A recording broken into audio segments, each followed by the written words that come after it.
Dobrý den, v dnešní videolekci si ukážeme, jak jednoduše a rychle můžeme aplikaci využívat nejen k plánování jednání a obchodních schůzek, ale jak si také poznačit důležité informace z jednání, jako například doporučení, narozeniny klienta nebo další důležité detaily, které jsou pro budování vztahu s klientem a následný zákaznický servis nezbytné. V dnešní videolekci budu třeba obchodní zástupce. Jako první věc, co má udělat každý obchodní zástupce, tak je ta, že si domluví a naplánuje obchodní schůzky. Takže zobrazíme si kalendář a vytvoříme záznamy o budoucích schůzkách. Takže klikneme na den a hodinu, kde chceme vytvořit záznam. Takže chci vytvořit záznam ve středu na 9. hodinu. Tak, kliknu. Zobrazí se nám formulář pro vložení události. Takže si tuto událost pojmenuji, například obchodní jednání s panem. Obchodní jednání s pánem XYZ. Upřesním začátek a konec, říkal jsem v 15, takže kliknu do pole. Potvrdím datum, hodinu a chci v 9. Nadefinuji konec v 10:15. Vložím krátký popis. Místo Praha, ulice, vyberu si barvu.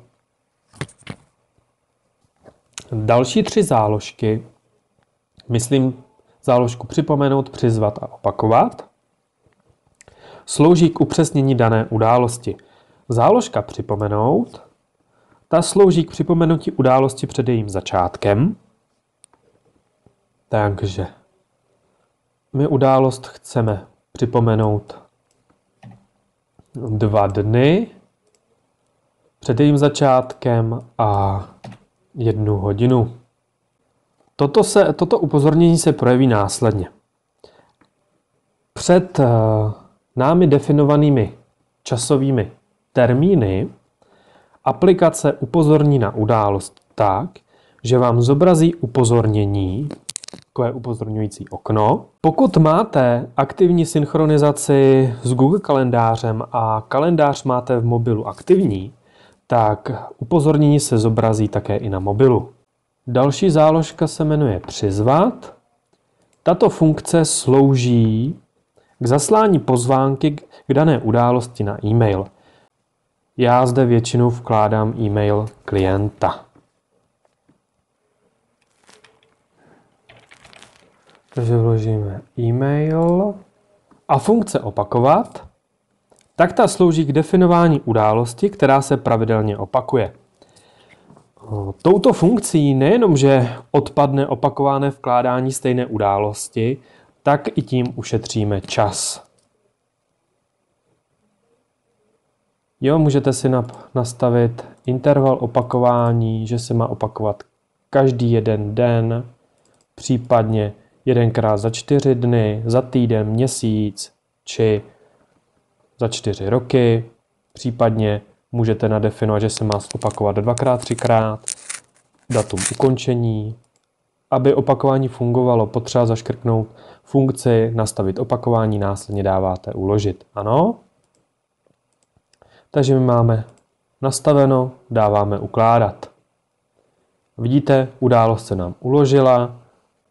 Tato ikona značí, že jsme poslali pozvánku, hodiny nebo budík značí aktivní upozornění. Tak, pojďme si vložit ještě jednu událost, abychom si to zopakovali. Takže klikneme do prostoru, kde chceme vložit danou událost, objeví se formulář, zde vyplníme potřebné informace. Takže zase schůzka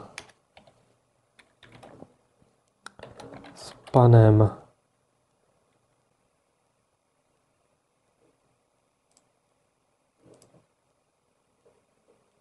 dáme to třeba do 14 hodin, že bude delší, popis, Dáme červený. Připomenout chceme 4 hodiny předem. Přizvat. Nastavíme opakování každý jeden den. Máme nastavit, uložit. A vidíte? Akci máme hotovou. Pokud potřebujeme některou událost upravit, tak třeba čas a den můžeme upravit pouhým přetažením. Vidíte? Levým tlačítkem kliknu na událost, držím tlačítko a začnu přesouvat myší. Přesouvá se mi i událost. Vidíte, mění se mi i datum, nejenom datum, ale mění se mi hlavně hodiny, začátku a konce události podle toho, kam ji přesunu. Takže si přesunu na čtvrtek. Můžete případně délku události prodloužit, jenomže to takhle chytnete a přetáhnete. Pokud chcete více upravovat, kliknu levým tlačítkem, zobrazí se mi okno pro rychlé úpravy. Zde vidím 4 tlačítka. Tlačítko vytvořit, odstranit, upravit a uložit. Pokud chci udělat rychlé změny, můžu tady pomocí tohoto formuláře. Nezapomeňte uložit. Pokud chci ovšem editovat třeba, koho jsem přizval, nebo opakování dané události, kliknu na tlačítko upravit, zobrazí se mi nám už známý formulář. Zde si zobrazím příslušnou záložku, provedu změny a dávám ukládat. Odstranit událost z kalendáře, funkce vytvořit. My vlastně pomocí této funkce mohu pouhým kliknutím z dané události vytvořit nejenom poznámku, ale i zadání. Stačí kliknout vlastně na událost, dáte vytvořit třeba zadání, vidíte nové zadání, definuji klienta, nemusím a dávám uložit. Když se koukneme do přehledu zadání, obchodní jednání s pánem XYZ.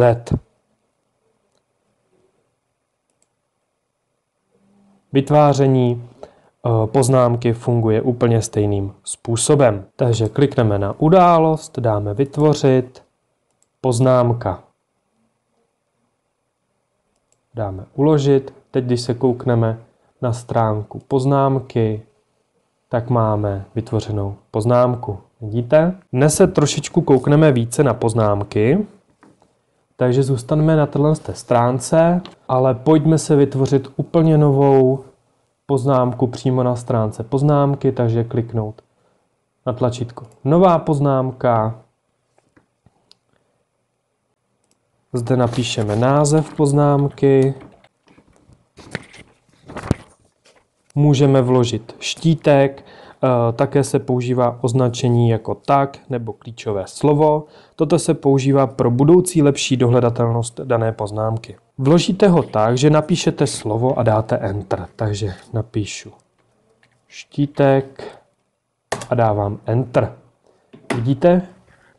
Štítek se mi zobrazil i v seznamu štítků. Je jen na vás, jaká budete volit klíčová slova daných štítků. Ano, já většinou volím vždy taková slova, která co nejblíže vyjadřují obsah dané poznámky. Můžete vložit klidně i více štítků. Dívejte, klidně tam vložím štítek 2 a tak dále. A nakonec vložím text poznámky. Vše se ukládá automaticky. Poznámka se okamžitě objeví i v seznamu poznámek. Zde název poznámky. Filtraci dle štítku aktivujete pouhým kliknutím na vybraný štítek. Ano, takže kliknu na štítek.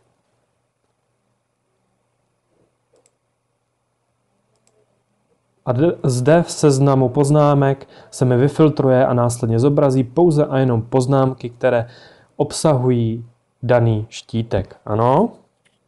Filtraci vypneme kliknutím na tlačítko Vyčistit filtr.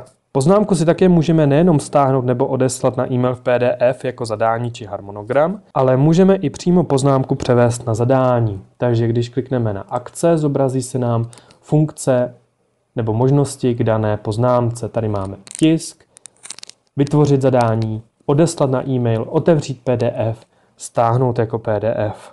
Já třeba funkci vytvořit zadání z poznámky používám tehdy, když mi klient zavolá, že by případně něco chtěl udělat, ale ještě neví, zda ano nebo ne, je takový nerozhodný prostě.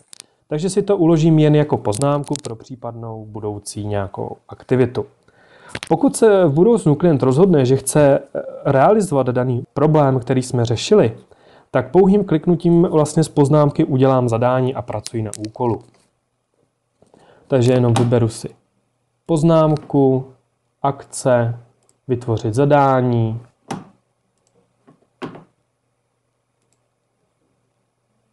A mám dané vytvořeno zadání a pracuji. Dělám to takto i z toho důvodu, abych měl lepší přehled nad prací.